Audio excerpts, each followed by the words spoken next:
বন্ধুরা, আজকে আমার রেসিপি সর্ষে ইলিশ। এখন যদিও বর্ষাকাল শেষ হয়ে গেছে, তাহলেও একটু বৃষ্টির সিজন।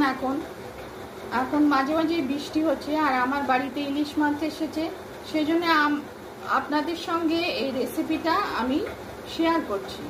প্রথমে নুন ভালো করে জল দিয়ে ইলিশ মাছটা ধুয়ে নুন হলুদ মাখিয়ে আমি সর্ষের তেলে ভেজে রাখলাম। তারপর সর্ষে, পোস্ত, কাঁচা লঙ্কা মিক্সিতে প্রথমে ড্রাই করে তারপর জল দিয়ে একটা পেস্ট বানিয়ে রাখলাম। তারপর মিডিয়াম ফ্লেমে গ্যাসে সর্ষের তেল গরম করে কালো জিরে ফোড়ন দিয়ে ওই মিশ্রণটা, সর্ষে পোস্তর মিশ্রণটা দিয়ে নুন হলুদ কাঁচা লঙ্কা দিয়ে আর কিছুক্ষণ ফুটিয়ে মাছটা দিয়ে, সর্ষে পোস্তর মধ্যে মাছটা দিয়ে কিছুক্ষণ ফুটিয়ে তৈরি হলো সর্ষে ইলিশ। রেসিপি পছন্দ হলে লাইক করবেন, চ্যানেলটিকে সাবস্ক্রাইব করার অনুরোধ রইল। গরম ভাতের সঙ্গে এই সর্ষে ইলিশের স্বাদই অসাধারণ।